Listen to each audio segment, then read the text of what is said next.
Call this special council meeting of July 26th to order. I want to thank everybody for coming out this evening.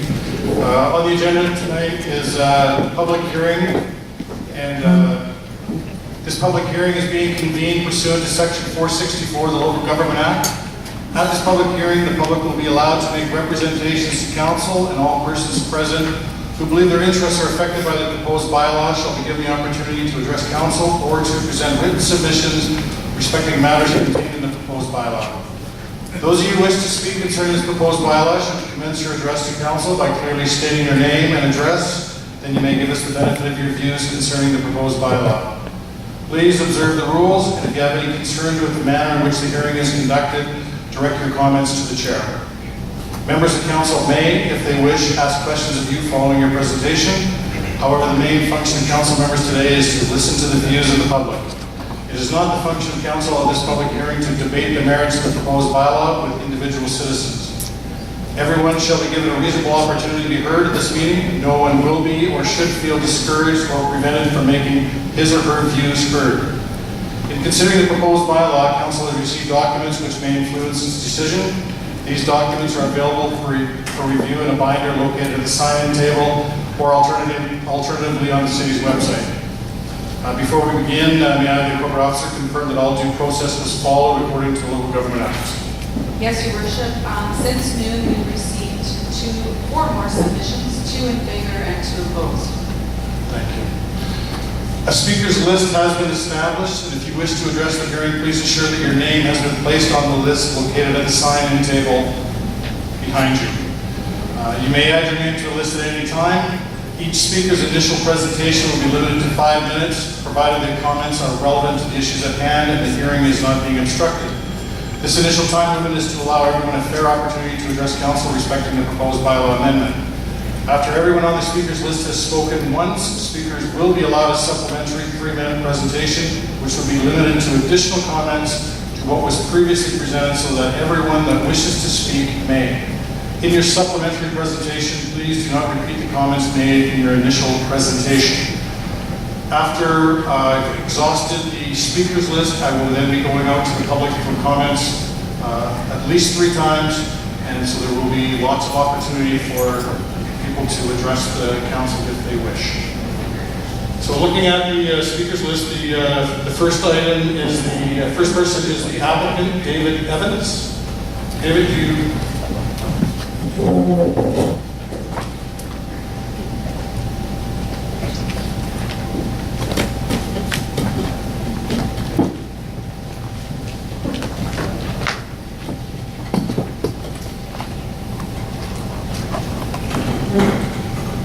Worship, members of council. Your Worship and members of council, thank you for the attention to detail you've shown in my proposal here in front of you today. I'd like to thank all the residents of Revelstoke that have taken the time to review the application, listen to both sides of the story, and lend their support to this project. I didn't quite think it would be quite this difficult, but I'm happy to see the high level of support and turnout here tonight. As a brief summary for all present today, this proposal started nearly 3 years ago with an annexation request initially to the previous mayor and council. That annexation request was supported unanimously, and over a year later was sent back to the now present mayor and council, and again was supported unanimously, before proceeding to the provincial cabinet for approval. The basis of the annexation was and always has been to bring the 18 acres on Camosi Road into the city of Revelstoke to allow for rezoning to hotel accommodation. After successfully being annexed into the city of Revelstoke on December 23rd, 2015, I have been working closely with city staff to present the best possible application based on the very same principles that my annexation proposal was made. Attention has been directed at the number of units and the illusion that I have significantly altered my proposal. At the time of annexation, I stated that the first phase of development would include 25 to 50 pods and a central lodge. I am now bringing forward an application that looks at the whole property and not the first part. To only develop 25% of this property and limit development elsewhere on the property does not make long-term planning or financial sense. If this project is successful, why would the city want to limit it to 25 units? Especially given the investments I will be making in infrastructure and concessions made to R&R to try to make this a complementary and mutually beneficial development. Despite this fact, the Northlands have gone to great lengths to spread misinformation throughout the community. Some I continue to hear repeated, despite the fact I've tried to address these. Their July 15th letter to council, the website they created, and the phone campaign all repeated misinformation to try and sway locals. Letters written by professionals and architects were done so at the request of RMR, and were written based on the information solely supplied by Northlands. This information includes regarding the May 26, 2014 letter of opposition from the province that Northlands continues to refer to as a provincial opposition to this project. As we have now learned in an email from Mr. Norman Lee, the Executive Director of the Mountain Resorts branch, he wrote, I am writing to formally withdraw the letter of May 26, 2014 from Mr. Ben Sempogner, Land Officer, Mountain Resorts branch to the City of Revelstoke. I have advised Mr. Evans, Mr. Sempogner was new to his resort project responsibilities and sent the letter without review or approval of his supervisor. The proposed development is outside of the controlled recreation area for Revelstoke Mountain Resort, and as such, the Mountain Resorts branch has no jurisdiction or opinion on the proposed rezoning application. To be clear, the rezoning application is a local government decision. Further to this, he wrote, I have in a past conversation advised Mr. Rennie, and more recently Mr. Nicholson, that Mr. Sempogner's letter was not approved by his supervisor, and that the position of the Mountain Resorts branch is that the proposed development is a decision solely with the City of Revelstoke. Despite this, Northlands has continued to use this letter as justification for calling this development parasitic, which is continuing to be reported despite not being true. Please note the province is very clear that they are not in objection to this application. This property is not within its resort lands, and as such, the application is solely a decision for the City of Revelstoke. Furthermore, Northlands letter July 15th, letter to council said, It could be a whole new village centre, several hotels, homes, multi-family dwellings and even retail. One that could both draw commercial and retail businesses away from downtown. This statement was made to intentionally mislead citizens and was continually repeated by the experts retained by Northlands. As you can see from this application, their only permitted uses are accommodation parts of hostels and hotels, no housing of any kind, and no retail or commercial. So we are all clear, there is no village. Secondly, Northlands claims that this plan is counter to Revelstoke's official community plan, but fails to cite any specific references to that. The only change to the OCP is an update to include this property within a city boundary and determine the best land use for the property, a legal requirement after annexation. The context of the OCP remains the same. We are, however, requesting an amendment to the OCP so that this new property is governed by the same OCP as all the other lands within the City of Revelstoke boundaries. This is no different than if there was a boundary extension in the Big Eddy or Columbia Park. So, David, are you? I've got half a page more. I've got half a page more, that's all right? We've all spent a lot of time on this. So no change to the concept of the OCP, purely a boundary extension is legally required to any lands that would be annexed to the city. Thirdly, this application in front of Mayor Council today is the best land use possible for this land. It allows for complementary zoning with the resort core zoning and resort land use designation to which it is adjacent. It does not allow for competition with the resort core, as it is a single-use zoning application and not multiple zoning allowed within the adjacent resort core. This land use will allow for far greater taxes to be levied by the City of Revelstoke as the property is developed that will benefit the residents of Revelstoke. It will provide much needed hotel beds and as such contribute greatly to the funding of RAR and so again increase the visibility of Revelstoke and RMR to the outside world. Finally, in an attempt to show my desire to work with RMR and make this mutually beneficial development, I have proposed the following. A right of way to all their lands to the south, without which all those lands become landlocked and inaccessible or require extremely costly road construction up steep slopes. This is a huge economic benefit to RMR. I am offering a no-build covenant over 75% of my land, again so that RMR can build and use any of the allowable 4,000 bed units they have been sitting on for the last 8 years or sell to a third-party developer to do the same. They have the zoning in place to do this and can start tomorrow, giving them a head start of over 5.5 years. I am open to installing a surface lift on RMR property, linking my lands to the resort core and contributing financially to maintaining those lower runs until such time as RMR wishes to include them fully in their plan. Whilst being a benefit to me, this also gives the resort some extra beginner terrain and allows my guests that ultimately will become the resort's guests easy access to the resort lands. Again, I thank you for your support today and hope that the overwhelming show of support from this application from both the open house and the subsequent letters sent to the City of Revelstoke mean that you will approve this application. Thank you.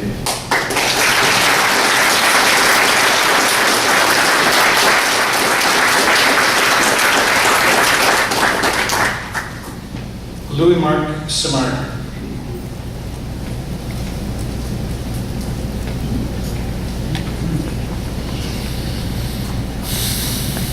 Mayor, councillors, I just want to take 30 seconds to thank you for standing here tonight and have many meetings to make sure that democracy is happening in Revelstoke. Those decisions are very difficult and I myself cannot decide. There are a couple of things that I want to say. Of course, I have a small business in town called the Cube Hotel, and I came to town and got a very good support and made it happen, and I think we're going to contribute to Revelstoke. But I came here because there was a resort. So, and for me, the resort, they're here already, and they need our support. But when I hear somebody like Dave coming in and wanting to build a 60-room tree hotel, which would be so innovative, so great, who's against that? But then there's a bigger story. Dave, smart developer and all that, I don't know exactly why, but the whole land has to be rezoned, I guess. And the resort says that if that happens, it is a threat to the long-term plan for the resort. And those guys are here already, and they spend money already. So I don't know where we're shooting ourselves in the foot, not supporting the resort or not supporting Mr. Van. And it's I wish you luck, because I don't know. But what I wanted to say is, in the best of world, of course, we get the Tree Hotel, and that'd be the end of it. But it's a little more complicated than that. I just want to make sure we don't offend the resort and we keep Mr. Evans in, because it seems to be a real plus for this town.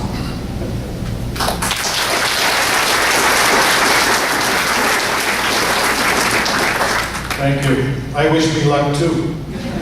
Clyde Newsom.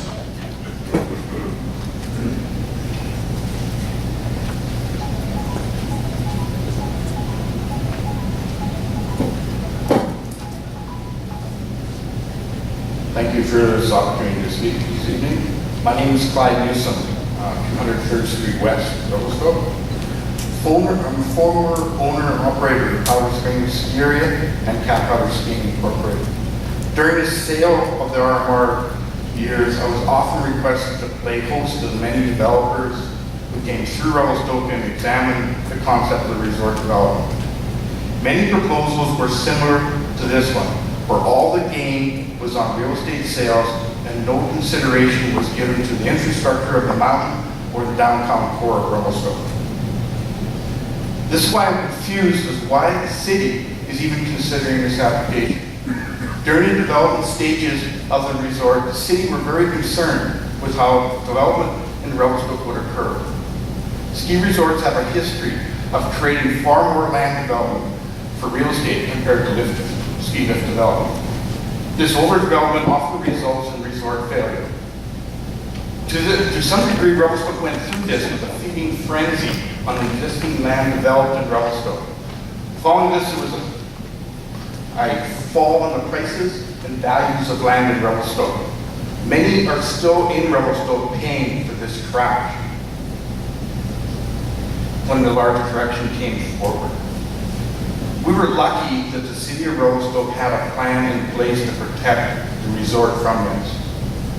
To help control this quick overdevelopment of the city, Revelstoke requested the province, BC Lands, and various provincial ministries and a developer to work within a resort development plan. This became a long, drawn-out process where specific public crown lands were consolidated into the plan and a very restricted guidelines were put in place for future development. This became what seemed to be an endless string of public meetings, negotiations between all parties. The end result was a comprehensive plan which clearly laid out how 3,000 plus acres of public and crown land within the resort development area would be developed. One of the major projections was that in order to do real estate development, the resort must create additional ski lift development based on the number of beds developed.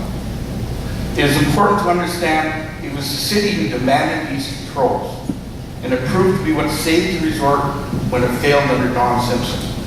The resort became attractive to the existing developer as it carried protection on real estate development in the city of Revelstoke overall plan. However, with this protection, real estate development carries a much higher cost and requirements of development plan. Not only this must be included in the cost, we must be able to provide low-cost housing, accommodation for employees, and many other financial commitments to the city of Revelstoke. The current developer recognizes this additional cost and guidelines and has been slowly developing with the current market needs.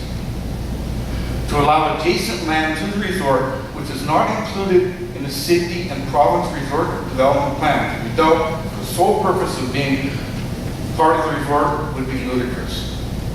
It would flood an already fragile market of the resort. It would also do without any consideration towards additional lifts on the mountain or other requirements of the city or the resort plan. Maybe this applicant could go beyond offering a little sliver of land and offer $15 to $20 million towards a new lift on the mountain in return for the rights to develop it using the strength of the resort. This is what was done with the current owners of the resort when they supported the Simpson Group for hotel development. As a resident of Revelstoke and a business owner in the downtown core of Revelstoke, I also oppose this development. During the development plan process, there was considerable input on how the resort development would affect the existing community. At this point, the plan is worked to allow development to proceed and the existing city become the support services for the guests of the resort. If the city of Revelstoke allows this type of development to occur, it could also change the existing community role as well in overall development. For the most part, the city of Revelstoke has kept a strong position in developing the remaining within the overall resort development plan, and I thank you for this. I will encourage the city to stay strong in support of the resort development plan created by the city, the province of BC, Crown Lands, various provincial ministries, fully reviewed and approved by the residents of Revelstoke. Thank you.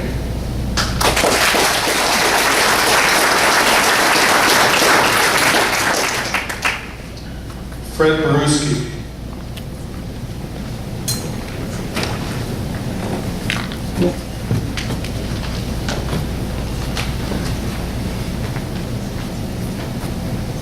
Good evening, everyone. Anybody here not a skier? All right. Well, now I know who I'm talking to because I've actually skied with the mayor and he's not much of a skier either. Ladies and gentlemen, members of council and fellow skiers, I've been skiing in Revelstoke since 1949. Anybody skied that long here? I've watched this community turn into a ski community. From a logging community to a railroad community to a construction community and to a nothing community in the early 80s. No sawmill, nothing. So this community got on board to try to build an industry that would sustain Revelstoke into the future. And we, which I was part of, council, the whole community, Chamber of Commerce, everyone got together to turn this into a ski town because we believed that we had the best mountains and the best snow in the world. I was privileged. I worked with CMH most of my life, my business life. I knew how great skiing was here. I had people from all over the world tell me how great skiing was here. So I was motivated. Oh, I'm going to talk to you? All right. This is not about a Treehouse Hotel. That's already been okayed. You've got the Treehouse okay. You okay? Fine. It will be unique. This should not be about the principles, whether it be Dave Evans, the Gallardis, or you people at City Council. This is only about what's going to be good for Revelstoke and Revelstoke's future. Period. And that's the decision you have to make. And if you make the wrong decision, you're going to have a problem. If you make the right decision, you'll probably even have some more problems. But this is about expanding the boundaries of this community based on one person's idea about what this community should be. And I respect Dave as being a developer and a guy who wants to move forward. But this is also our community. We built it and we kept it. And we have built an industry in Revelstoke that's sustainable. We can't screw it up.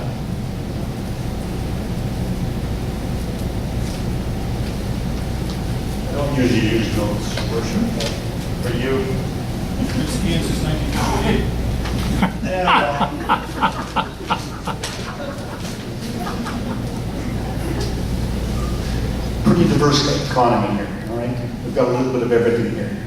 But the Revelstoke economy now is really heavily based on tourism.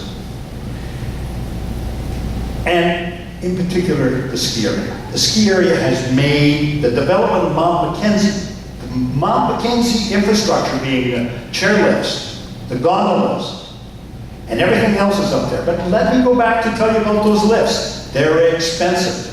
And they're expensive to run every day, and they're expensive to maintain every day. So if anybody thinks that running a ski area is fun and good business, this is not Whistler. We do not have 20,000 people a day paying $100 for lifting. And we're not going to get that many, ever. When we had these development meetings, these zoning meetings, the Mount Mackenzie meetings in their early years, I stood up here, was a great proponent of Mount Mackenzie.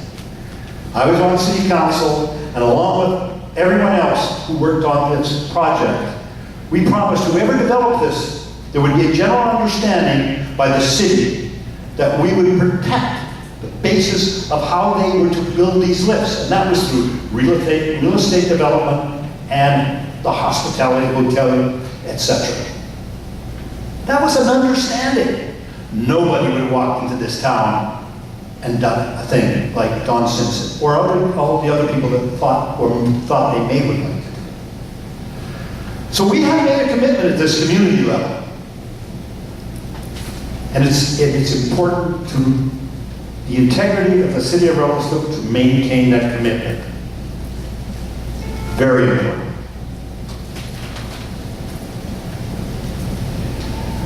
Let's give some considerations to what we should be thinking about.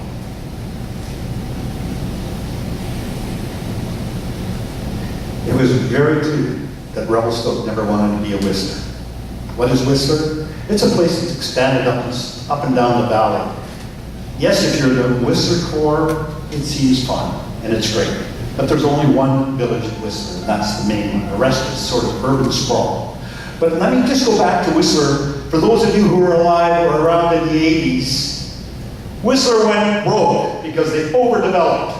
It went broke. Hotels were half-built, businesses were empty, land was cheap, and guess who bailed them out? The government of British Columbia. That's who bailed them out. Well, I get you, guess what? Government will bail us out. Fred, are you coming to the end? No.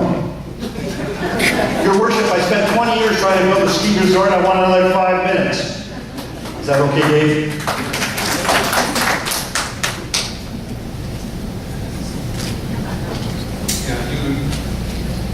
I did let the other one go for over 7 minutes. I'll go another minute and a half, and you can come up later on, too, Fred. You know, Okay. 1948, you're allowed to come up more than once. Oh, yeah. All right, what's the upside here? The upside, if you approve this, the developer, proponent developer, who has now has zoning to build 1,500 residential units at the north end of RMR, will now have the ability at the south end to build hundreds and hundreds of units, whether they're hotel units or whatever. Let me remind you, when I read through the plan, it said recreational related business. To me, that sounds like ski shops, restaurants, whatever. So when you build hotels, you have to have everything. That's a village. You're being asked to zone for a village to compete with the resort village and the downtown area. The downside is the skiers. We're all skiers here. Let me be very clear about this. If I owned that, or anybody that I know owned that mountain, and somebody was to compete directly with me in that, I would not develop any more lifts. So if you like skiing out on Mackenzie and you want some more lifts and you want some more runs, maybe you better think about what is good for the economy, what is good for Revelstoke, and what is sustainable as a community as we move forward into the future.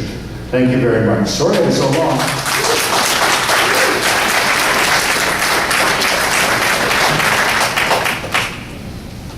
Just want to remind everybody that there is a sign-up sheet at the back if you want to get on the speakers list. I will be calling to the public from without the speakers list as well. It's your choice. I've kind of been setting a precedent to go over the 5 minutes, so I'm going to be lenient with everybody to plus or minus 7 minutes maximum. Psyche Brown.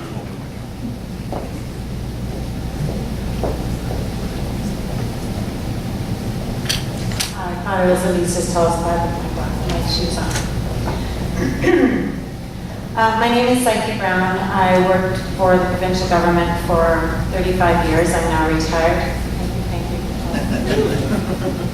So just to let you know that basically I have no skin in this game, but I'm somewhat attached to maintaining the integrity of the All Seasons Resort policy that I personally and others worked on for years, and to the fairness of the process. So I was asked to come tonight to speak about, I guess, the background of the development of Revelstoke Mountain Resort from the provincial point of view. I'm the only one left in the whole All Seasons Resort branch who still was working on it when it was first developed. That's what you get for hanging around for a long time. So the two most important things to consider are the All Seasons Resort policy and the Master Development Agreement. The All Seasons Resort policy provides the principles and guidelines on which a resort is developed. In British Columbia, all but 3 of our resorts are built on Crown land, and they remain on Crown land. The developer rents the land back for a percentage of the lift revenue, but they do not own it. They build the recreational assets, and those essentially become the property of the Crown. The only land they can buy is in specified predetermined areas in the base, and that land is only sold under certain conditions. A major principle of the All Seasons Resort policy is phased development. And what that means is that the developer must build recreational infrastructure in order to create skier carrying capacity. That's everything. That's from bathrooms and day lodges, lifts, runs, maintenance facilities, everything must be built to support skier carrying capacity. Based on the carrying capacity that they develop, they may then purchase a piece of Crown land that was predetermined, pre-identified, in order to build the number of bed units to support that many skiers. Just for clarity, I know it's different with regional district. Bed units for the All Seasons Resort policy, a hotel room is 2, a condo is 4 unless it's gigantic, and a single family dwelling is 6. So they earn bed units. You can see that these bed units that they earn are very valuable. They cost a lot of money to earn the right to build that land in order to make some money off real estate sales. This leads to controlled, balanced growth, which is the hallmark of BC resort development since the All Seasons Resort policy was developed, which was in some regard in response to the failure of Whistler. And it grows with market demand. So the province isn't so concerned that the resort ever gets to maximum build-out, but that it does it in a controlled way. And when it gets to the point where it should no longer keep growing when there's no further demand, that's where it stops. RMR is still in the infancy. So the more recreational infrastructure, the more bed units. And in this case, RMR is also required to provide 10% of those bed units for employee housing.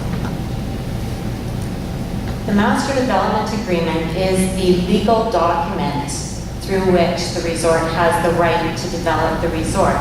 They have to develop it as per their resort master plan, the plan that they put forward, which is the vision of the resort at build-out.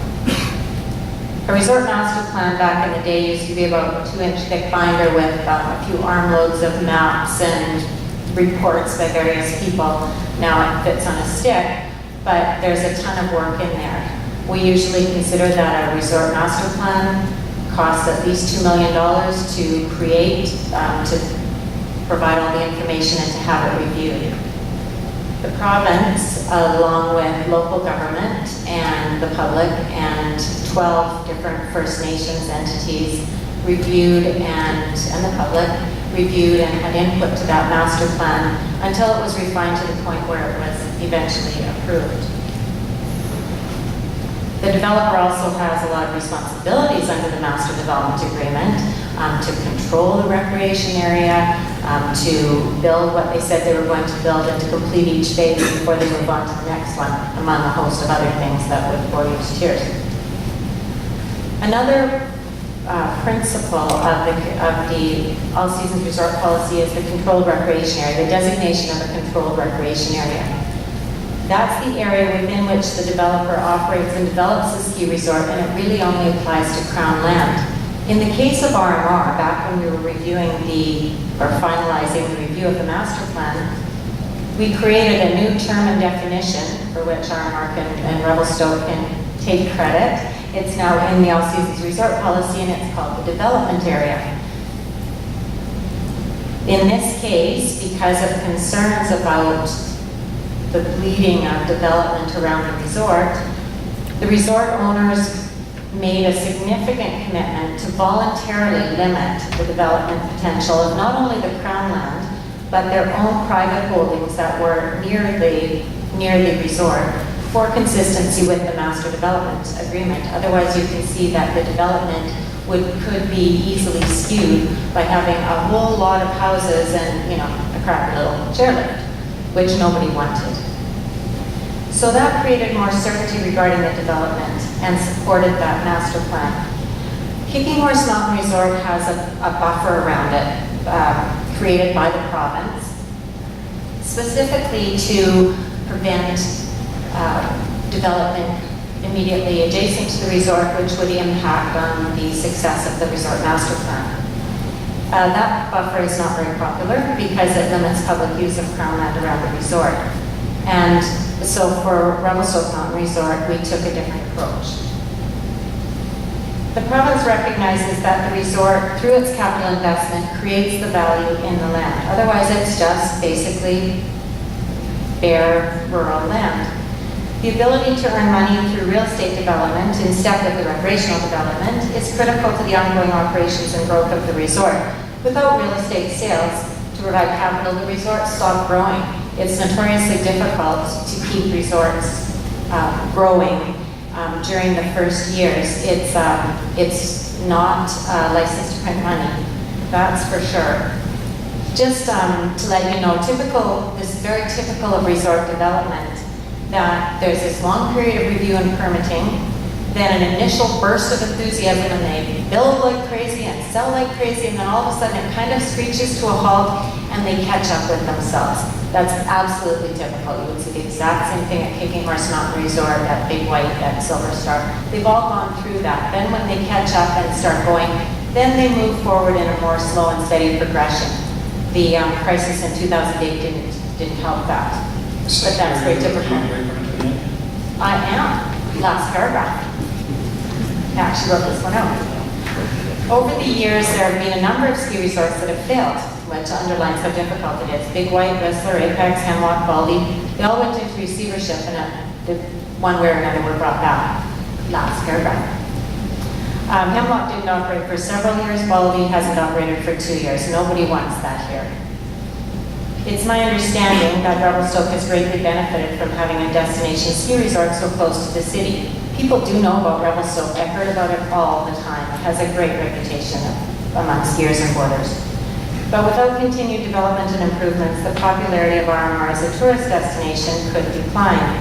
I very much recommend that Mayor and Council continue to uphold the principles of the Resort Master Plan that was so strenuously and thoroughly reviewed and refined prior to its approval. RMR has to follow the Master Development Agreement. The province and the City of Revelstoke have the responsibility to maintain and support the conditions on which that Master Development Agreement was based. One of those was the limitation of development in proximity to the resort, which would impact their ability to operate and grow RMR. Thank you.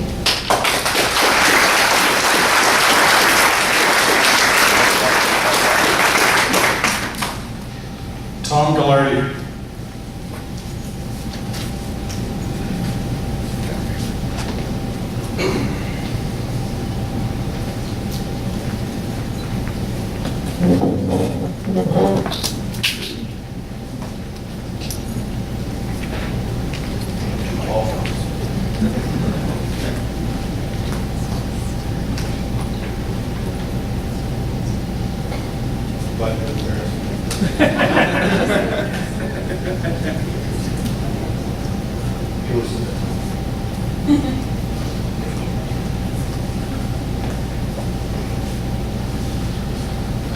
Good evening. My name is Tom Gallardi. I'm the CEO of Revelstoke Mountain Resort. president of our parent company, Northland Properties. I submitted a letter to City Council dated July 15th, which I trust you've had an opportunity to read. We're a BC family-owned business and have been since 1963. We have proudly operated businesses in Revelstoke since 1976. I'd like to think of ourselves as good and responsible business citizens of this community. We invested in the resort in 2007 and took full operational control in October of 2008. The resort opened for business in the fall of 2007, which wouldn't have happened without our financial support. We have financed and built a world-class resort, and the accolades for what has been created thus far continue to flow. But I do want to stress that this resort remains in its infancy. The proposed application threatens to derail what a multitude of stakeholders have painstakingly created here at RMR over more than a decade. Years were invested by the City of Revelstoke, the public, First Nations, Regional District, the province, and the resort to develop the master plan, which identified those areas where overnight accommodation would be located. It also identified the location of commercial uses, a village, mountain infrastructure, lifts and runs, maintenance facilities, first aid facilities, and a host of other required services.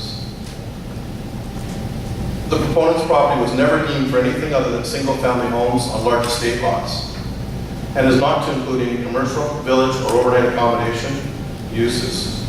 The existing zoning surrounding the resort was considered during the master plan review process, as I think you heard Seki describe. We now see this entire plan and all the process that went into it in jeopardy over a troubling and dangerous application during a mere few weeks during the summer. This application can only be described as parasitic development, and its harm is well known and accepted in the resort industry, as you have and will hear from many resort and resort development experts. It is something that RMR should not have to face 9 years into its life as a ground-up resort, without ever mentioning the fact that we had to endure and survive a global financial crisis shortly after opening that continues to plague resort real estate markets. Unfortunately, our resort is no exception. It has been said recently that our company is underinvested in the resort. It's an offensive statement to us, and it's completely without merit. It stems primarily from someone who has a self-serving interest in saying it. I've heard the applicant throw around revenue projections of how much the treehouse development will mean in additional revenue to the resort. These are wildly inaccurate and baseless. Further, I've heard the applicant talk about having ski lifts on his lands that will tie into the resort. This will not happen and cannot happen for a variety of reasons, and none of this has ever been discussed with us. These statements are irresponsible, unrealistic, and are proffered in the hope that they somehow make the concept of this proposed parasitic development supposedly palatable to the public. Resort development is not a sprint, it's a marathon. 30 and 40-year build cycles are not uncommon, especially where a major city is not proximate to the resort, such as the case of RMR. To be restless over some perception of needed or missing development 9 years into the life of the resort is foolish and short-sighted. Myopic decision-making by our community leaders will not create the sound investment criteria we need for measuring successful development, no matter how badly we all want to see it. Our company is, along with being an operator of hospitality businesses, first and foremost, a real estate developer. It's at the core of virtually everything that we do. At any one time, Northland has between 12 and 15 major projects under construction, representing over $500 million of development. As I stand here today, these projects are occurring in 4 countries around the world. Trust me when I say, we know what to do and are more capable than most when we see demand and opportunity with real estate. But demand must clearly be present.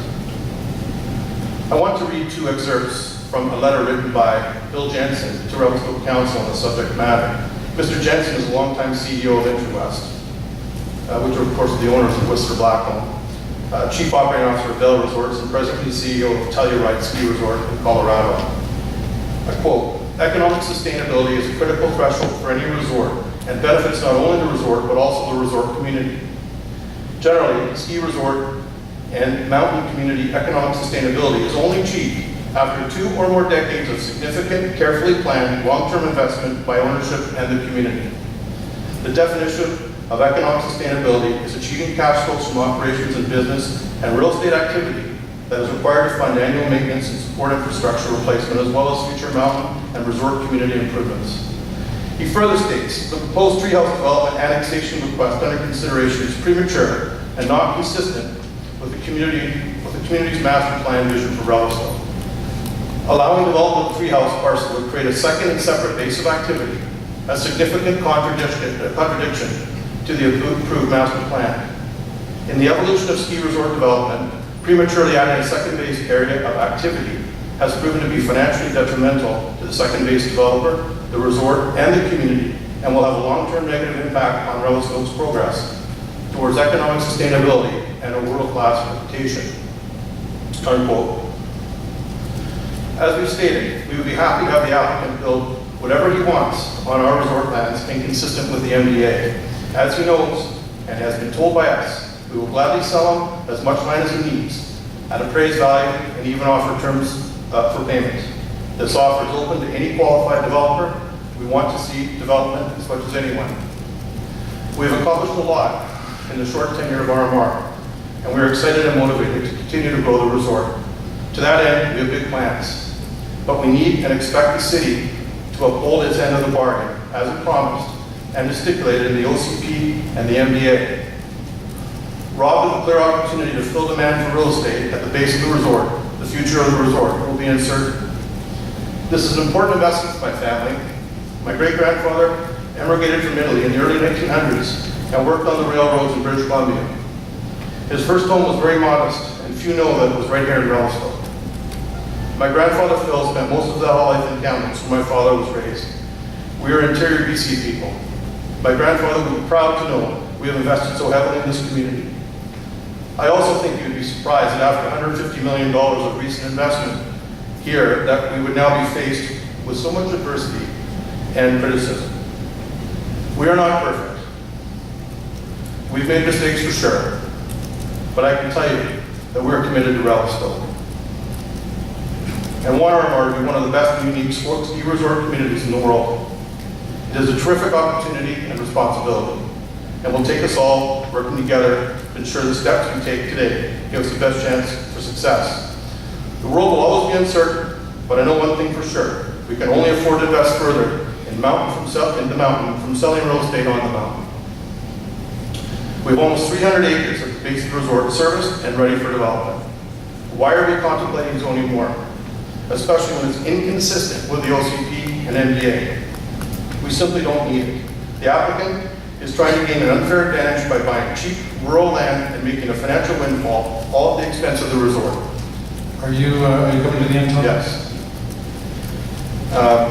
Remember, the applicant hasn't had to pay for any servicing or mountain resort development, nor will he have to pay anything towards maintenance and capital expenditures that will be necessary in the future. How is this fair? The applicant should be building on land in the resort and consistent with the master development plan that took years to plan and led to the creation of the resort. It was also the premise that led us to invest in the resort. And now a mere 9 years into its life, we're being told it should change, all to the detriment of the resort.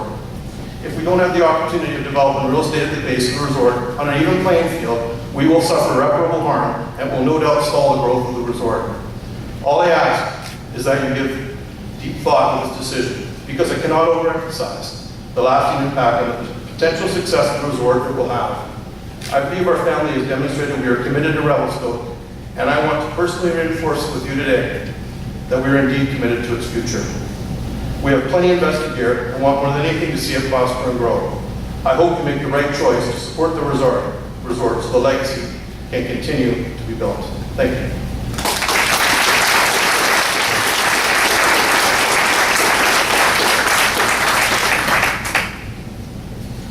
Graham Rennie.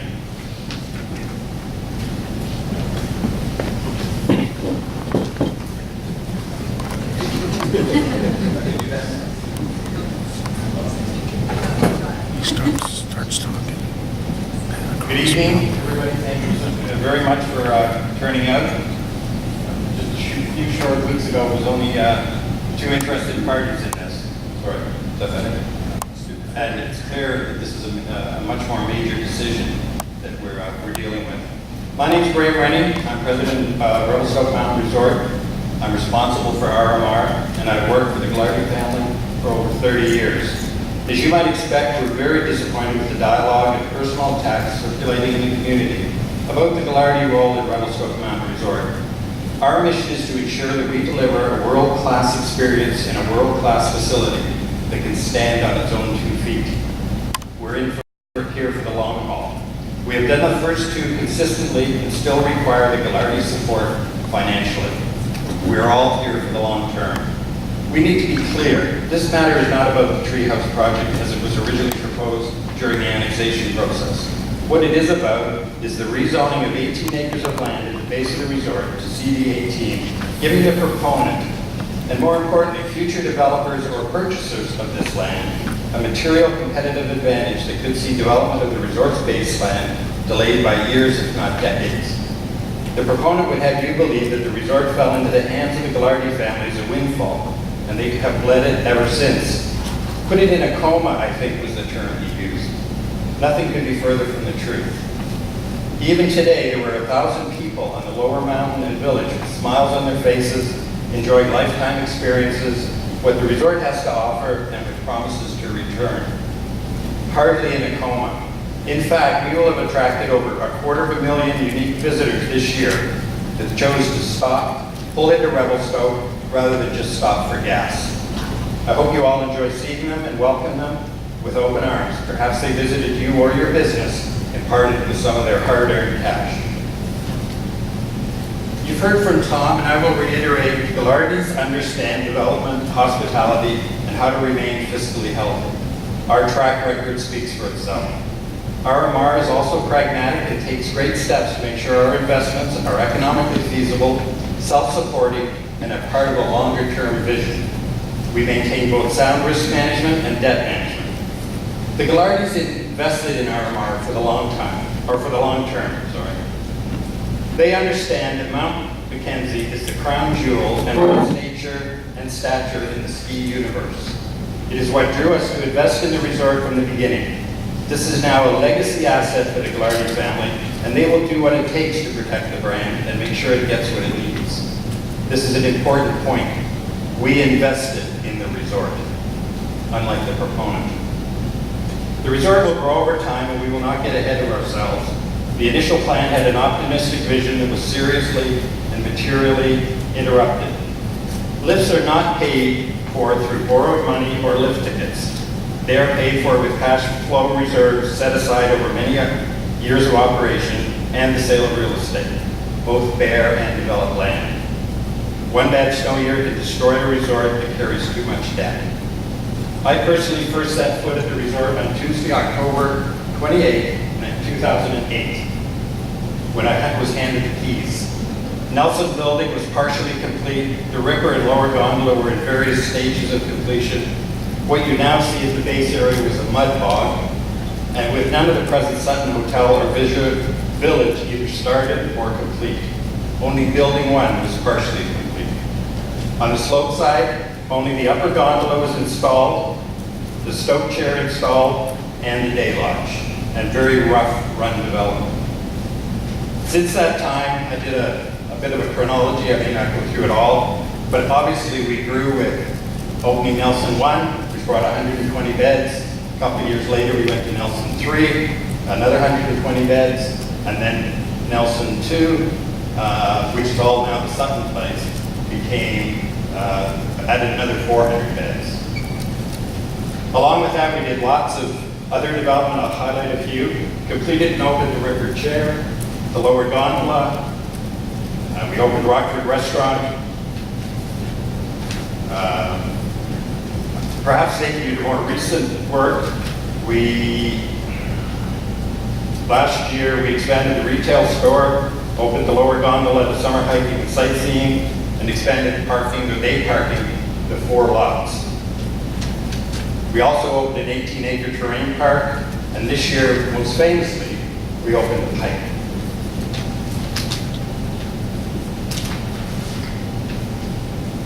Much is talked about additional lifts. These will come in time, and we have a tentative plan. Given the conical shape of the mountain, lift development is currently at year 10 of the original plan with the completion of the gondola. We're at year 8 of operations. We are in fact ahead of schedule for lifts at skiable terrain. Current lift infrastructure opens a huge amount of terrain to skiers. We currently maintain and have 3,100 skiable acres. We will continue to develop accessible terrain from existing lifts. We currently have a carrying capacity of 8,200 skiers per hour. This is expandable to 11,800 per hour with the addition of chairs and gondola. Yeah. Do we have any water? Perhaps. Those rocks. Well, I haven't drank them.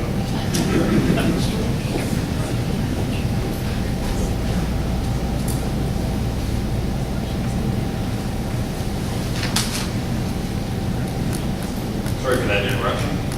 The Master Development Plan update's been talked about, and this has been pending the outcome of the financial crisis, discussions around the city plan for the golf course, and for the last 2.5 years, the outcome of this proposal before you today. In the meantime, we've been working cooperatively with the Resort Development Branch to update surveys, existing infrastructure, rights-of-ways, easements, snowmaking, and drainage plans. That's another $1 million investment, by the way, is the snowmaking to the lower mountain. We have ongoing discussions with the Resort Development Branch, and we plan to file an update by the end of September, pending the result of the zoning decision. And the Resort Development Branch is comfortable with that timeline. The Ghilardi's has always focused on the ski product and summer activities. That's our focus. We intend to keep growing skier visits and summer visits alike. We're highly regarded in the ski industry world and the envy of many resorts, despite what has been said about us. His remarks are mostly self-serving and do not reflect the realities of development or operating a ski resort. We have indicated what we are planning over the next few years. However, these infrastructure improvements will be negatively impacted if this zoning is approved. I'd leave council with a few questions. Why is it necessary to rezone the 18 acres to CD18, which gives any future developer the right to build competitive bed units? Why are you contradicting the OCP and NBA and ignoring the very reasons that brought a developer to Revelstoke to invest in the resort? Why is it what took 50 years to create is being rushed through the process over a 6-week period in the middle of summer? Is this fair to all concerned? Why is this proponent getting priority over the resort who has invested over $150 million to get where we are today? Has the proponent undertaken any similar development projects in the past? Where and are there references? Have you truly considered the unfair competitive advantage that this zoning will create for someone who's contributed nothing to the resort? Thank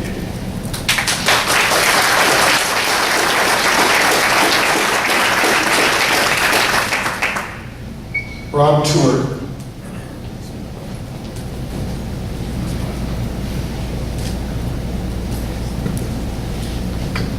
Your Worship, Council, and staff, my name is Rob Tour, legal counsel for Revelstoke Mountain Resort.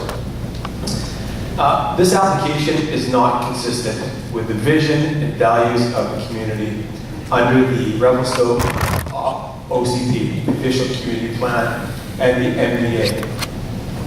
The OCP should not be understated. Considerable investment went into the creation of the OCP, significant input from all members of the community through workshops, meetings were undertaken. This process took in excess of 2 years to deliver this OCP. The OCP presents a vision and a set of goals for the City of Revelstoke to deal with development decisions. The Official Community Plan is a legal policy document under the Local Government Act. The OCP provides a framework for guiding future development and services in the community, including enacting various bylaws such as zoning. I'm going to highlight 4 provisions that are indicated in the OCP. 1, all efforts will be made to ensure that the development at the resort does not detract from or compete with the downtown core of the city. Number 2, the bed units approved for the resort must be less than the total number of bed units developed within the remaining areas of the city. 3, the city will proactively support the ongoing promotion, improvement, and intensification of the downtown business area as Revelstoke's primary focal point and destination. And 4, the city will encourage hotels and associated tourist uses in the central business district. Those are 4 key parts that came from this city's OCP that the citizens of this town came together to create.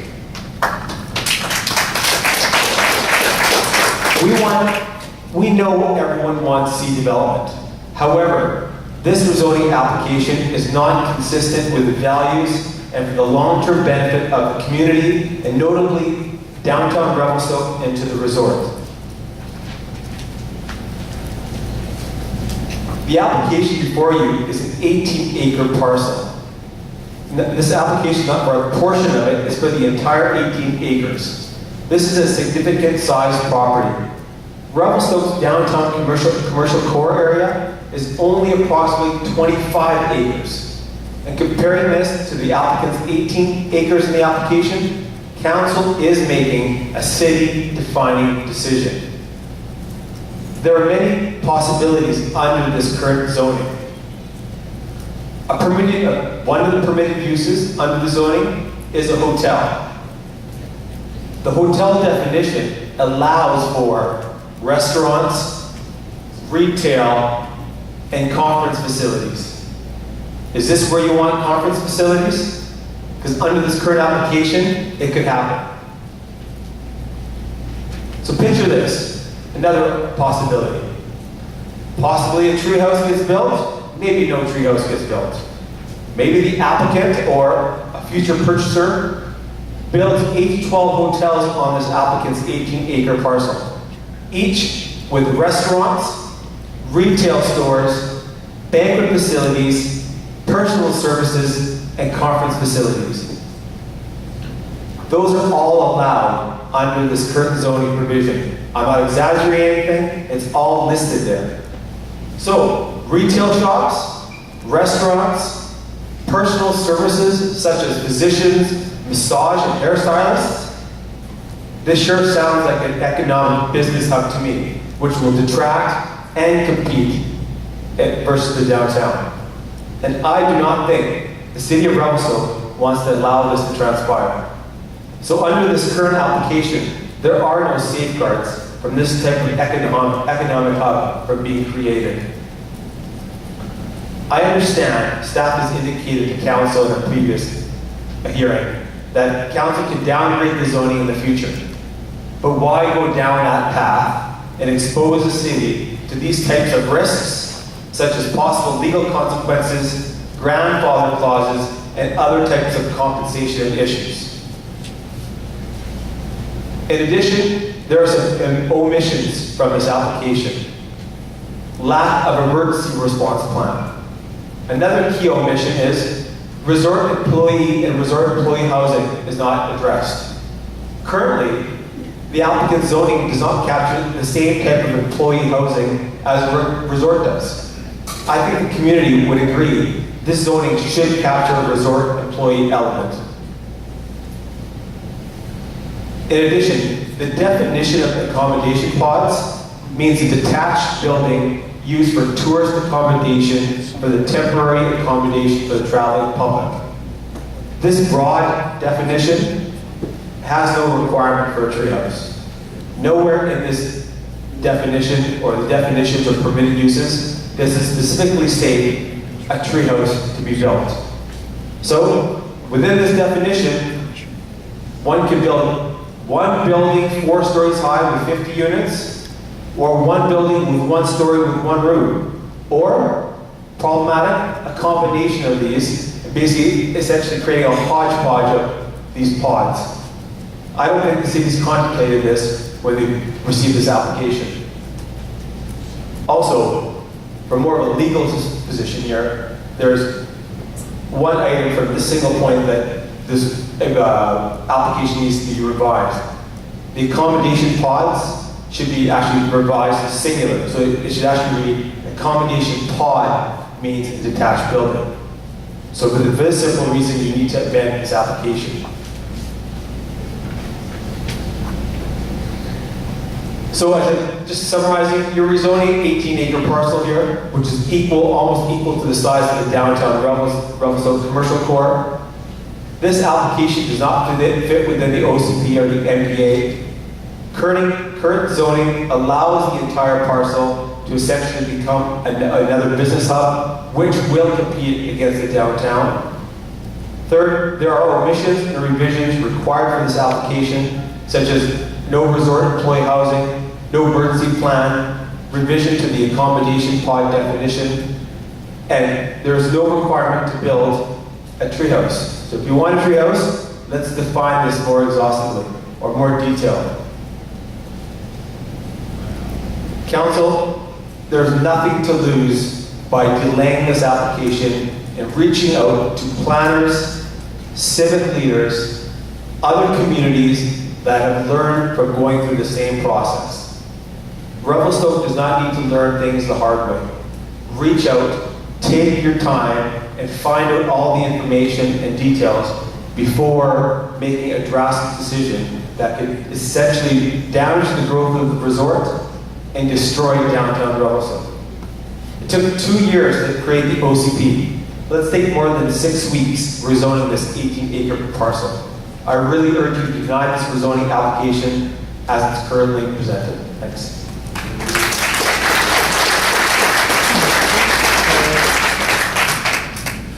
Robert Władek.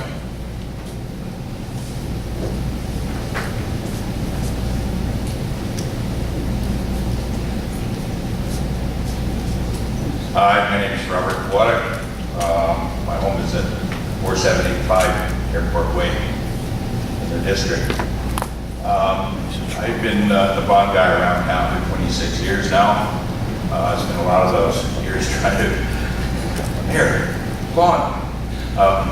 It's been a lot of those years working on the resort off and on. I've been a commercial developer for over half a century, 3 states, 6 provinces. I've been studying and visiting ski resorts around the world from A to Z, Argentina to New Zealand. Zealand is the sea. I'm one of the 3 people that formulated the managed MDA on behalf of the city, the province, and the development. The 3 people are here tonight. We were the principal drivers. The city had Mark on there, heading their team. Psyche Brown headed the provincial team, and I headed a team of me, Hunter Milborn, and Martin Barnett, and no one else. It's my signature that is on the MDA, right underneath Premier Campbell. I understand we have now 7 minutes maximum tonight. 2 days ago, I spent 12 hours to get here by boat, car, plane, and car. Tomorrow morning, I'm spending 14 hours in reverse to go back to my cottage, all to be here for 5 minutes. Because it's so important not to be here, to not be here. Just to prevent, what I'm trying to do is prevent the city, or have 4 of 7 of you decide that the city is not going to make a serious error and do great harm to itself.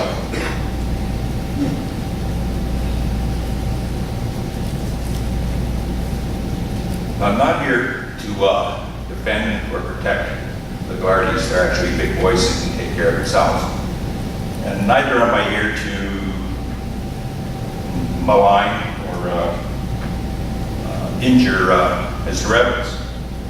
It's really about the town and what's right for it. Some people think that we're here for a planning meeting. and I guess we are. Some people have tried to reduce this whole process to a high school popularity contest, which it isn't. What it really is a moral decision that you have to consider.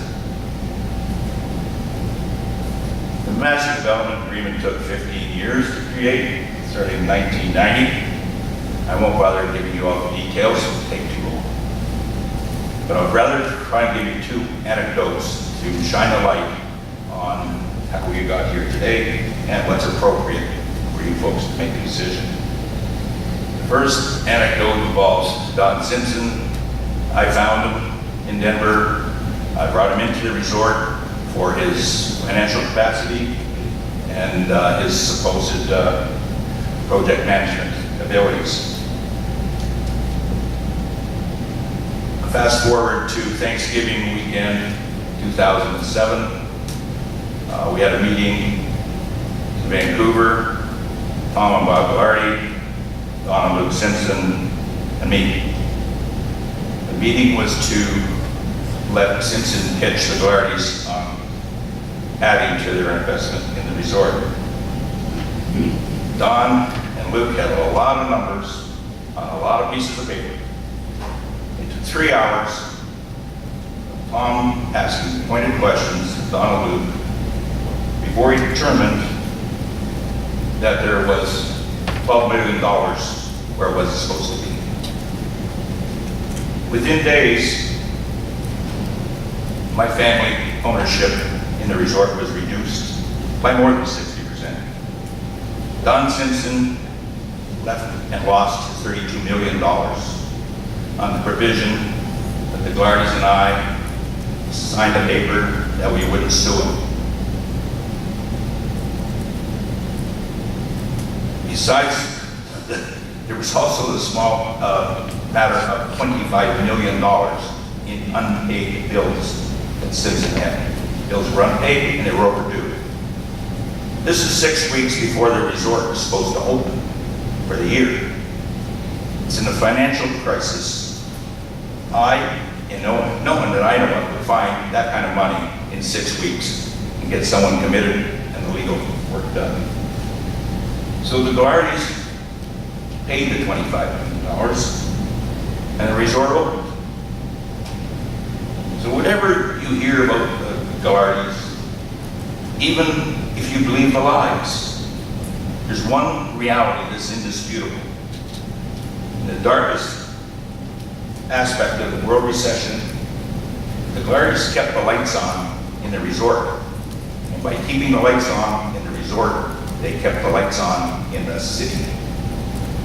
And they've been doing so ever since.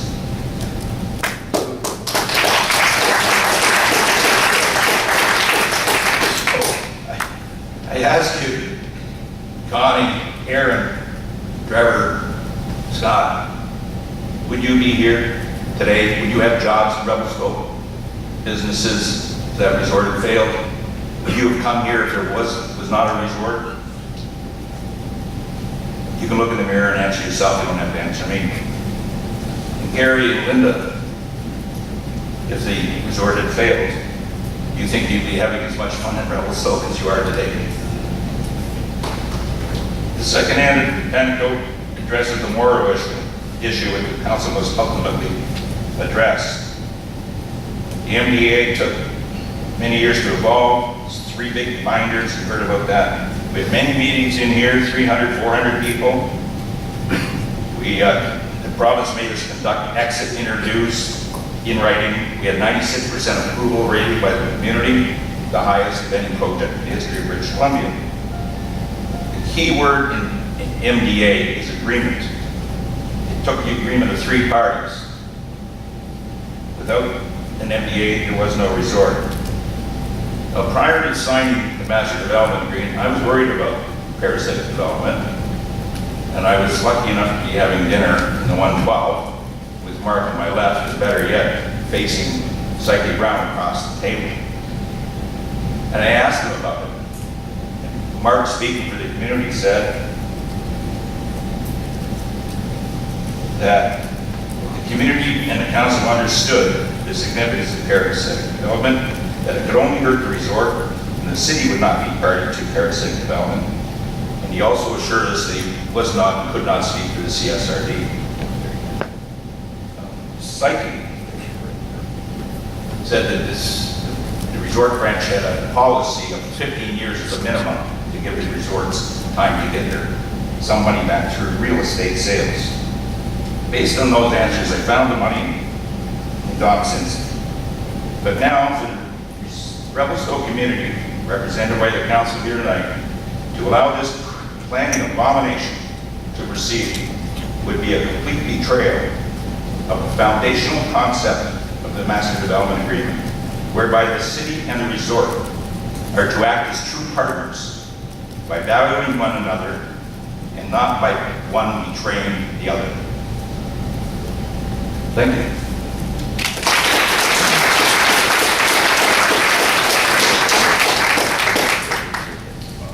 Just for the record, I was drinking red wine that night, so I can't be held responsible. Harry Measure.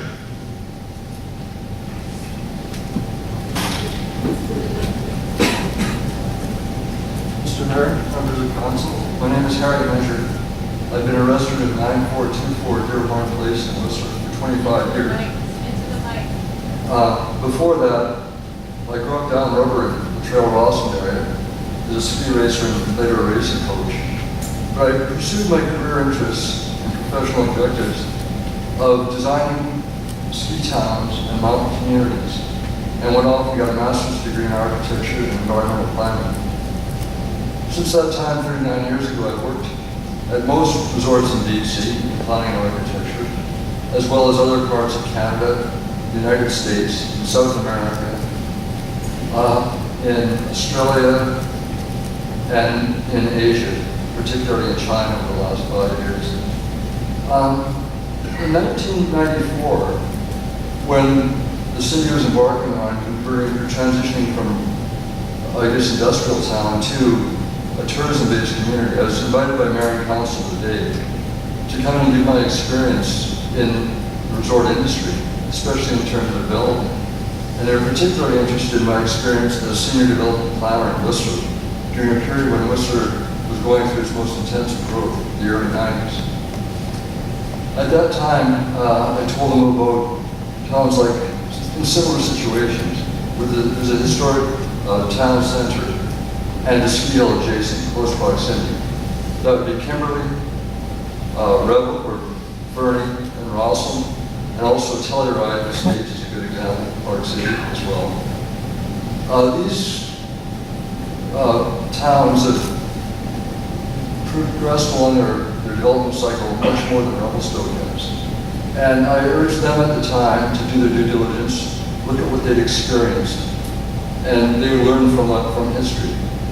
Now you have the opportunity to learn from history, even more so because time has passed since that day. They've been under pressure from sprawl development. In some cases they've done all right, in other cases substandard development has occurred. It's not as, resorts aren't as appealing as they could have been.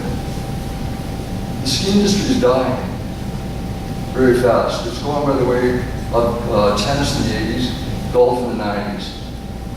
Revelstoke, I know it's a very good development. It's excellent, it's world class, but you have challenges. You're remote, you're isolated. I know when you live here, you're the center of the world, but when you try to get here from Europe to ski a difficult mountain, there's a very small percentage of the market that will make that journey. You have to have quality development. You have to have a diversity of amenities. And the resort, I was up there, I guess the last time was when Mr. Simpson had just finished building the gondola. I was up there looking. You have a very high quality development to date, but it's not enough yet. There's a lot of infill. And you have to keep going. You have to focus still on the ecology, the social and economic well-being of the community in the downtown core, and the well-being of the ski hill, at least until you get to the critical stage of development. And that's when other development can be entertaining. So that's my message is, take your time and look at other resort communities like the Rawlsons of the world, the Revelstokes, and Tellurides, and find out the lessons that they've gone through. The ski industry communities help each other. They're more than willing to share their experiences. And that's all I have to say. Thank you.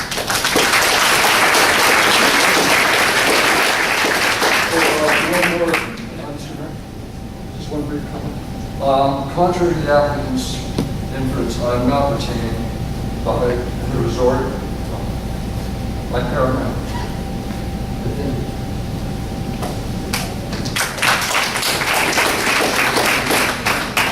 Christopher Nicholson. Thanks, Eric. Except the part about skiing is dead. Mayor and Council, thank you very much for allowing me to speak. My name is Christopher Nicholson. I am the President and CEO of the Canada West Ski Areas Association. This is an association of 134 ski areas from Manitoba to British Columbia to Yukon. And so as such, I represent the interests of the ski industry, ski areas. I've listened and read with great interest, especially reading all the comments. I am very sensitive to the fact I don't actually live in Revelstoke. However, throughout my life, I've been lived and worked with BC mountain communities. I'm not here to suggest what council should do, but I am here to provide some perspective on the broader ski industry, particularly within British Columbia. In BC, as Secretary Brown mentioned before, there is something called the Commercial Alpine Ski Policy. And it's guided development, successfully guided development in British Columbia into ski resort communities to the tune of millions of dollars for many, many years. And as explained, it's based on the principle of encouraging a developer to develop and invest in facilities in the resort and in return earn the right to be able to develop that real estate. And as a point of clarity, I do understand fully that the land in question here is not part of the resort lands. But I did want to make 2 points. First is I am very, very aware and really sympathetic to the sense of frustration of the lack of perceived progress within Revelstoke. That was very, very clear from all the letters. But I will say that this is a very, very common sentiment throughout most British Columbia mountain towns. In 2008, the economic recession hit, and that is still and continues to play a factor within investment in BC. And the second is that it is a view of Canada West that if you do have development immediately adjacent, it can affect the ability for the developer, in this case RMR, to recoup costs. It's up to Mayor and Council to incorporate all that information and then lay that over the unique Revelstoke experience. And I thank you for your time.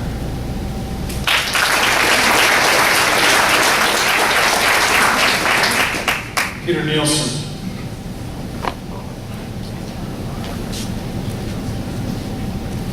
Peter Nielsen, 403 7th Street, East Revelstoke. Your Worship and Honorable Councillors, thank you for this opportunity to speak. I know we've taken up a lot of time over here, and I hope you're still able to hear some facts. I try not to take too much time. I promise not to go for 7 minutes. My name is Peter Nielsen. For those who don't know, I'm Vice President of Operations at Revelstoke Mountain Resort. I oversee all resort operations. I started with Resort in 2008 as General Manager of what was then Nelson Lodge, and is now Sutton Place. About 18 months ago, I took on my current role. I have now lived in Revelstoke with my wife and 2 children for 8 years, and truly enjoyed being part of this wonderful community. I love it here and want nothing more than to see this town grow and prosper. I am both professionally and personally invested in this town. I wanted to start by updating everyone here about the current state of affairs of the resort. One of the things I think that I've really learned in this process is that we can do a better job of communicating what we are up to and what we're planning to do. And I want to make the commitment that we're going to strive to do so. How does the world view us? We are viewed as a very special ski experience, possibly the best powder skiing on the planet. We are famous for our terrain, our snow quality, our snow quantity, and an amazing offering of terrain with limited crowds. Small sample of our more recent media accolades. Number 1 of 32 best places to ski in North America, Powder Magazine, 2013. Number 3, 10 ski resorts in North America, Men's Journal, 2013. Number 3, Emerging Ski Towns, National Geographic, 2013. Greatest skiing on Earth, the Daily Telegraph, 2012. Best lifts in North America, Powder Magazine, 2011. The number 1 ratio of skiing to lift time, Snowbrains, 2016. As most of you are aware, we had a record season in terms of skier visitation last year. We have been on a course since 2008 that has seen skier visits triple since we opened, surpassing decades-older destination resorts in the province. These increases have been driven by a shift in demographics from a strictly drive-in market to one, in the early years, to destination visitors. We recognize that this market is where our future growth will come from. Hence, this is where the majority of our sales and marketing efforts go. New on-hill developments last year included the addition of an 18-acre touring park and expansion of our grooming efforts and fleet. Both are key to the destination client. We look forward to building on this successful season next year and are forecasting another significant increase in winter visitation. It should be noted that our Sutton Place Hotel had its best year yet with 45% occupancy. We had 17 cellar nights last season. Challenges still remain with access to Revelstoke.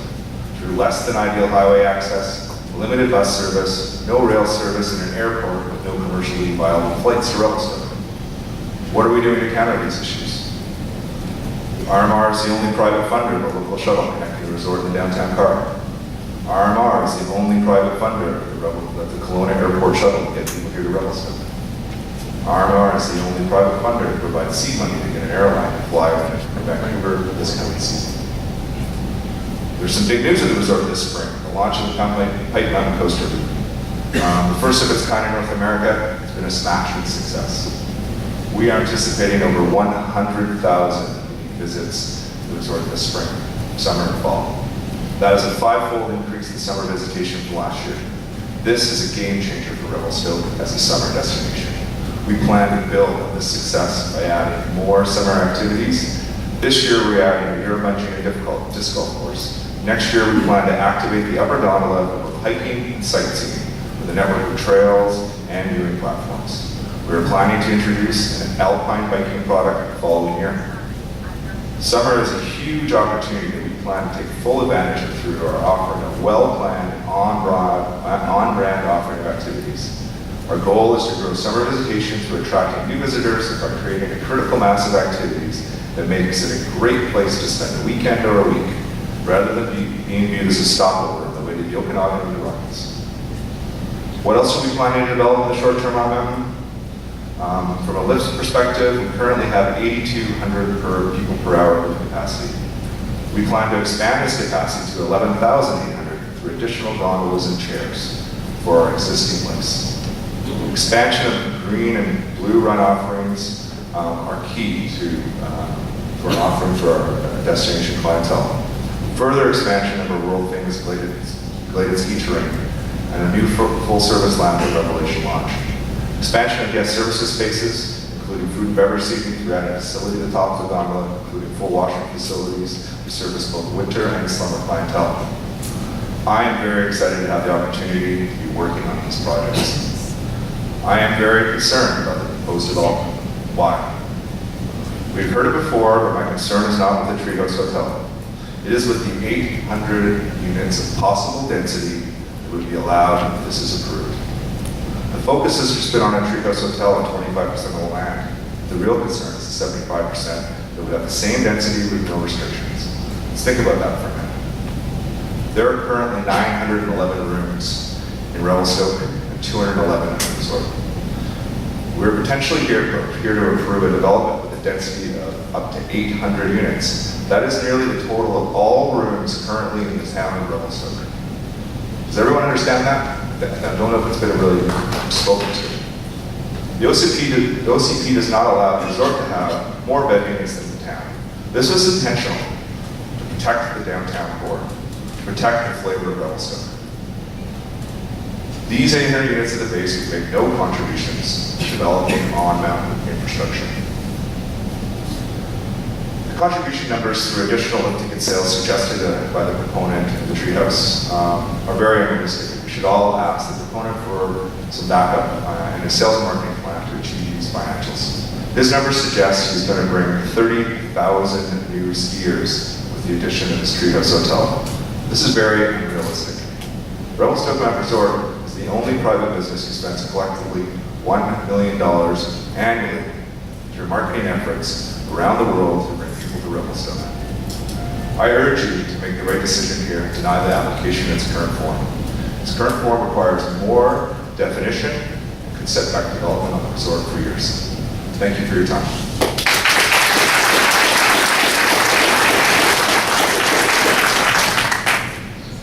The next speaker on the list is a maybe, and it's Mas Matsushita. Mas is a yes. Let's address this everyone here. Thank you, Mayor, Council, and all the people that have attended. So I have a couple things. One that's come new to me as this meeting is that why are we fixated on the ski season only? I think it was also mentioned by one person in the ASR and policies of the resort. And I wholly believe that RMR isn't the only thing that's brought many people to town. The national parks have been working forever and a day, bring people here, the chamber, and of all the accolades that the RMR claims, I think it's the citizens of Revelstoke that were hard and pushing for this development, and it came about as such. So, and we put the carrot out, and you folks for biting, is what I think. But having said that, I am pro-development, and what I would like to see is a serious consideration for infrastructure, and namely wastewater treatment. I lived in the, I should have said my name, I said part of the mark, but Mas Matsushita, and I live at 1100 Cottonwood, and the wastewater plant in our community is in my neighborhood. And whether or not the impact is for resorts, both legal and illegal suites in this community, the new hotels, and various amenities that have gone in that increase the influent of the wastewater plant, we've now had 4 years of stinky hot weather. And not to say the least was this April, May. And whether that's an overcapacity issue or not, I think we as the community need to plan better for the infrastructure before there's any development anywhere. And how we spend.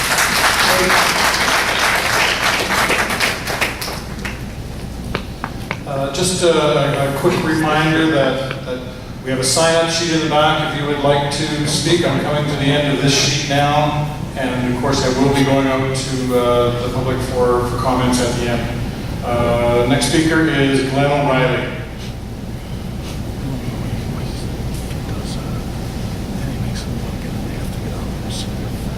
My name is Glenn O'Reilly. I'm 170 Track Street East. Mayor and Council, I'll be very brief. First off, as Maz says, I've always felt we're a resort town, not just a ski town. We need to keep that in mind. Second, we've all been saying for years we need more hotels. So here's an opportunity for not just a hotel, but a unique hotel in itself will be a destination, will draw people. Third, I think it's a very creative use of space given the terrain. And lastly, I think Mr. Evans has been very generous with what he's offering RMR to make this project work. I urge you to push this forward. Thank you.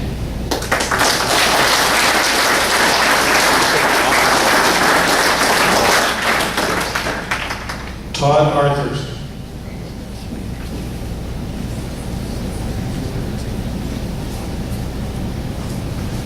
My name is Todd Arthurs, 1456 Highway 23 South, Regional District. Mayor and Council, I want to thank you for the opportunity. I want to talk about a couple things. I am supportive of the proponents' ideas. I'm surrounded by some pretty heavy hitters with some pretty wild business experience, and here I am going to talk about competition because I'm learning a little bit about competition in the ski resort industry. It's different than the world that I operated businesses in. And yeah, new to me, don't quite understand it. 20 years ago, I owned the A&W here in town, and we were the busiest A&W in all of Canada, 500 stores for June, July, and August only. Then we're about the slowest. Things have changed. We ran a good business. You can bet when competition started raising its ears and the number one hamburger chain in the world decided to park their doors right beside me, I invented this new haircut, lost a lot of sleep, and wanted to curl up and die. But we didn't. We put a plan together, and we were going to compete head on with the big M. And so we did. Fast forward to they built. We built a marketing scam, a marketing and an operational plan. We spruced the place up. We painted. We got new equipment. We forced on our training, and we were ready for competition. I went around with 4 different communities that had gone through this transition. And a year later, we lost $200,000 in sales. 2 years later, we got that back, and there was an extra $1.5 million worth of burgers out on that intersection right there. And nobody would ever guess that. They thought I was done. It surprises me. And now take away that intersection, it created other problems. So we can make decisions, and we can bounce back from them and fix them too. I think. That McDonald's thing was a tough go, and I sure wish City Council had said no, sorry, we don't want that on our highway. But I would have been a better businessman, because you know what? I got Entrepreneur of the Year that year, and 2 years later I won Citizen of the Year. It was because my face was out competing with the big guys. I've also been on Community Futures Loans Committee for 20 years. And it's all about the community, and our mandate is to support and finance businesses that aren't getting conventional financing. Our mandate is to create employment, and it's a great committee. We've seen businesses grow. It's some tough decisions. There's people in this room that don't talk to me today because we supported and lent money to a business that was in direct competition to them.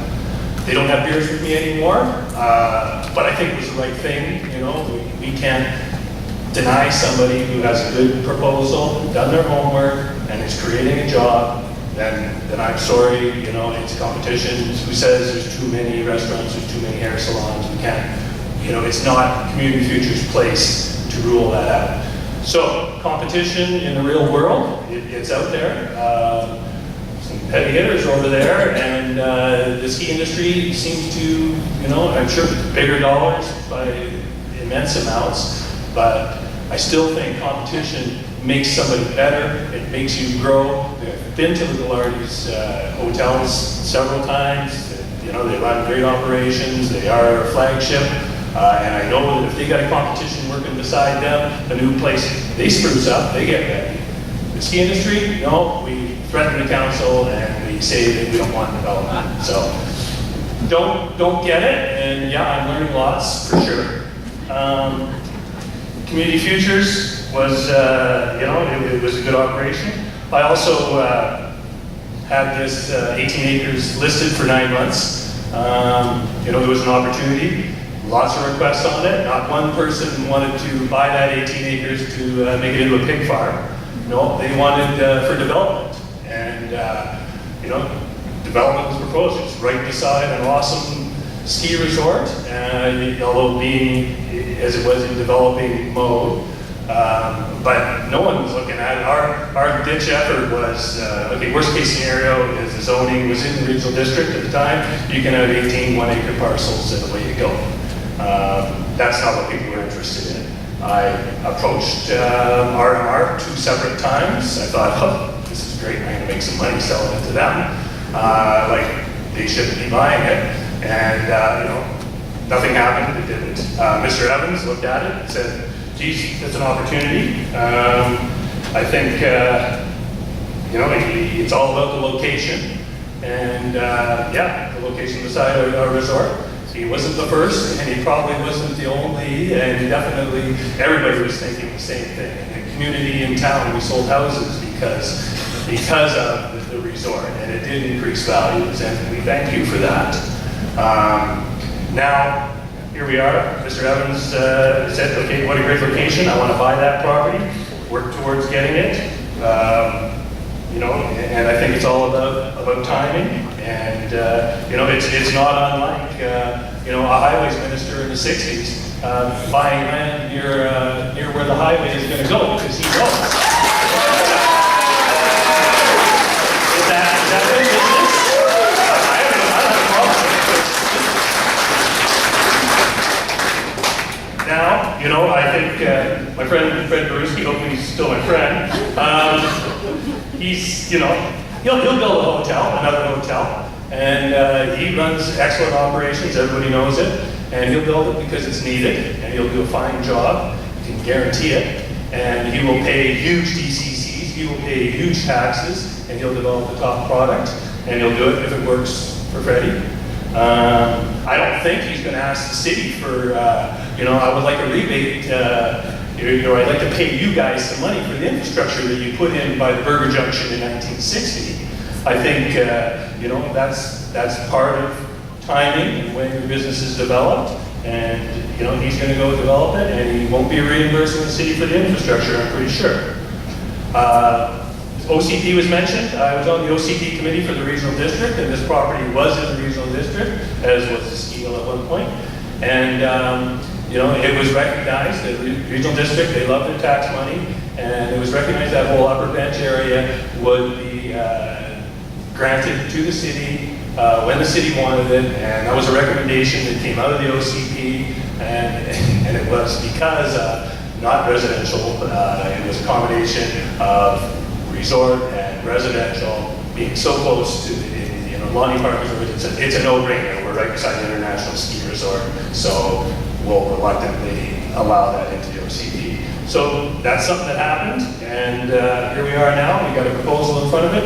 I want to see development. I want to see our town grow, and you know, here's another opportunity, and I hate to see it turned down because of you know, competition isn't fair. So I'm asking City Council and everyone to please support this project. Let's see some development, and let's go forward. And I'd love nothing more than to see these two developers work together, and it happens in other resorts, and they can work together and grow, and maybe someday they'll be friends. But let's see it all.